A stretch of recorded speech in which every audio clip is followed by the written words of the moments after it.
मनुवाद और ब्राह्मणवाद ने दलितों के खिलाफ गैर दलितों के दिलों में किस कदर नफरत भरा है, इसका एक बर्बर उदाहरण कर्नाटक से सामने आया है। 19 वर्षीय एक गर्भवती महिला मान्या विवेकानंद पाटिल की हत्या कर दी गई।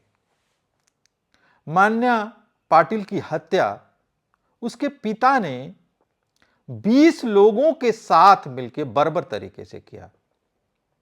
मान्या पाटिल के पिता ने न सिर्फ मान्या पाटिल को मार डाला, बल्कि उनके साथ ही उनके जीवन साथी की बर्बर तरीके से पिटाई की, उनके जीवन साथी के पिता की बर्बर तरीके से पिटाई की।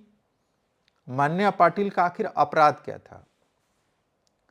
मान्या पाटिल का अपराध यह था कि मान्या पाटिल ने मडिगा समुदाय के, जिसे कर्नाटक में एससी समुदाय, दलित समुदाय के रूप में जाना जाता है, उसके एक लड़के से प्रेम किया और उससे शादी की। इस अपराध के लिए उस पाटिल परिवार ने, गांव की उस पाटिल जाति ने और पाटिल समुदाय ने, यहां तक कि पाटिल वो समुदाय लिंगायत समुदाय का है, मान्या पाटिल को माफ नहीं किया। उनकी निगाह में इस अपराध की सजा कि कैसे कोई पाटिल लड़की एक दलित से शादी कर सकती है, कैसे उसके बच्चे की मां बन सकती है, इसने इस कदर उनके अंदर घृणा और आक्रोश भरा कि उन्होंने अपनी ही बेटी की 20 अन्य लोगों को लेकर के बर्बर तरीके से पिटाई की है, जानते हुए कि उनकी बेटी गर्भवती है, और उसको मार डाला। और उसके साथ ही उसकी पति की बर्बर पिटाई की, पति के पिता की बर्बर पिटाई थी। यह घटना उत्तरी कर्नाटका की है। वीरपुरा गांव है। उस गांव की मान्या पाटिल और वो मडिगा लड़का एक दूसरे से प्रेम करते थे। उन्होंने शादी की। हां, यह सच, इस शादी का काफी विरोध हुआ था, लेकिन दोनों जोड़े अपने निर्णय पर अटल रहे। उन्होंने शादी की, लेकिन उनको इतना भय था कि वो मार दिए जाएंगे, तो उन्होंने गांव छोड़ दिया और गांव छोड़ करके दूर के एक शहर में जाकर के वो रहने लगे।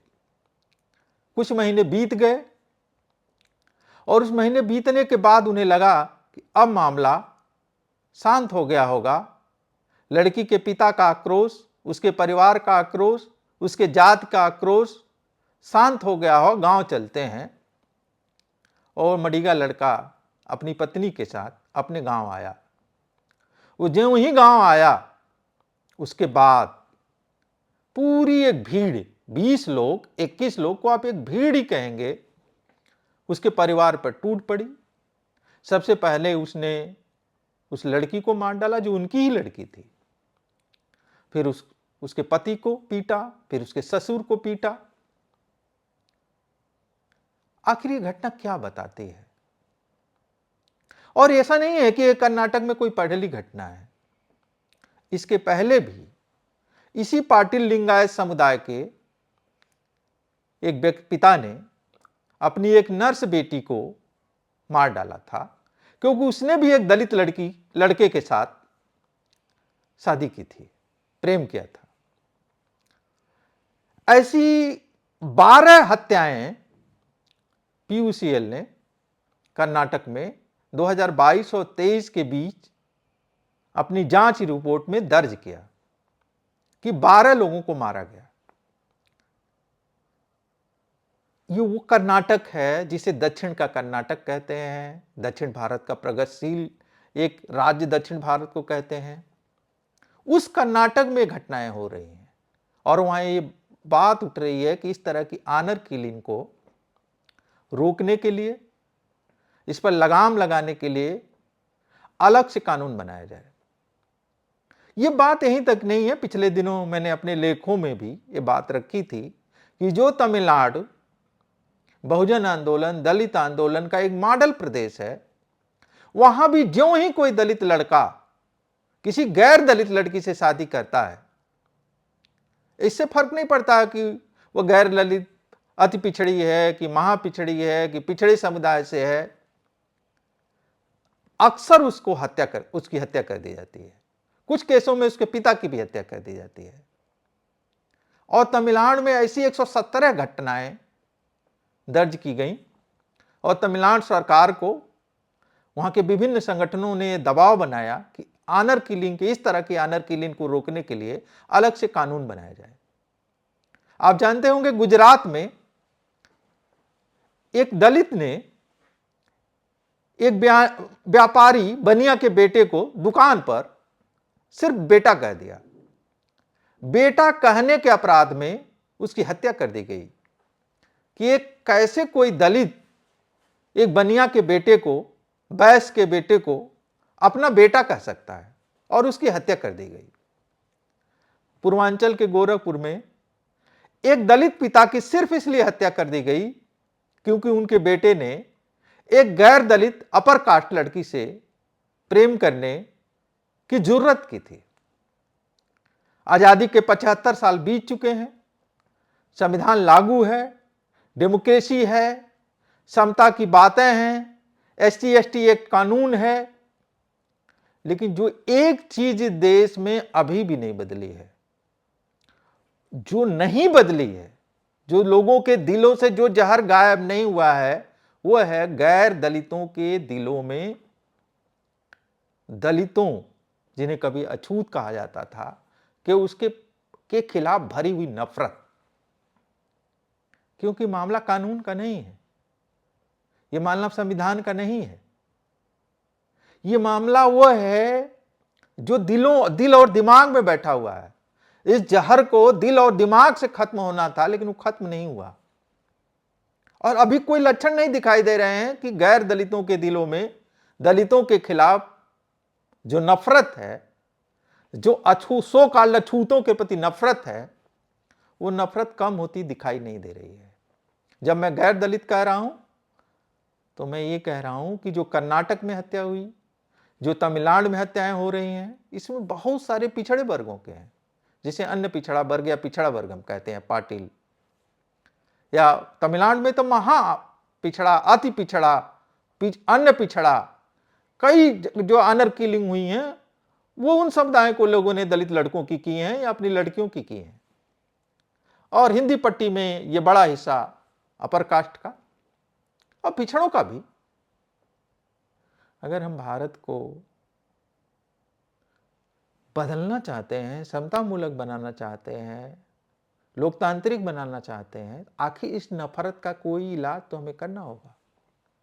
इस देश में मनुवाद ने, ब्राह्मणवादी व्यवस्था ने जो श्रेणी क्रम बनाया है, जो ऊंच नीच का क्रम बनाया है, उस ऊंच नीच के क्रम में जहां दलितों को सबसे निचले क्रम में रखा है, कोई भी दलितों से ऊपर की जाति, कोई भी वर्ण ये कल्पना करके कांप जाता है कि उसकी लड़की एक सो कॉल्ड अछूत से शादी करेगी, दलित से शादी करेगी, मडीगा से शादी करेगी, वाल्मीकि से शादी करेगी, जाटों के लिए शादी करेगी। और ये जो दंड दिए जा रहे हैं, ये मनु के विधान के अनुकूल है। मनु ने सख्त पाबंदी लगाई है मनुस्मृति में कि किसी भी सूरत में उच्च वर्ण की लड़कियों की शादी उनसे निम्न वर्ण के लड़कों से नहीं होना चाहिए, और इसको सबसे बड़ा दंडनीय अपराध कहा है कि अगर कोई निम्न वर्ण का लड़का अपने से उच्च वर्ण की लड़की से शादी करता है तो इसके लिए कठिनतम से कठिनतम, घोरतम से नृशंस सजा का प्रावधान किया गया है, जिसे उन्होंने कहा प्रतिलोम विवाह। अनुलोम विवाह की इजाजत तो देते हैं कि उच्च वर्ण का लड़का, उच्च जाति का लड़का निम्न वर्ण की लड़की, निम्न जाति की लड़की से तो शादी कर सकता है, लेकिन किसी भी सूरत में तथाकथित निम्न वर्ण की लड़की, निम्न वर्ण का लड़का किसी उच्च वर्ण की लड़की से, किसी उच्च जात की लड़की से शादी नहीं कर सकता है। इस देश में डेमोक्रेसी आ गई, संविधान आ गया, लोकतंत्र आ गया, समता की बातें आ गई, लेकिन लोगों का वर्ण जातिवादी, ब्राह्मणवादी, मनुवादी, पृष्ठसत्तावादी दिमाग नहीं बदला है। और जब तक ये दिमाग नहीं बदलेगा तब तक इस जहर और इस नफरत से मुक्ति नहीं मिलने वाली है। हम सभी को एक बार सोचना चाहिए कि इस जहर को काटने का उपाय क्या है। गैर दलितों के खिलाफ, गैर दलितों के दिलों में जो ये नफरत भरी हुई है, उसको कैसे खत्म किया जाए। शुक्रिया दोस्तों।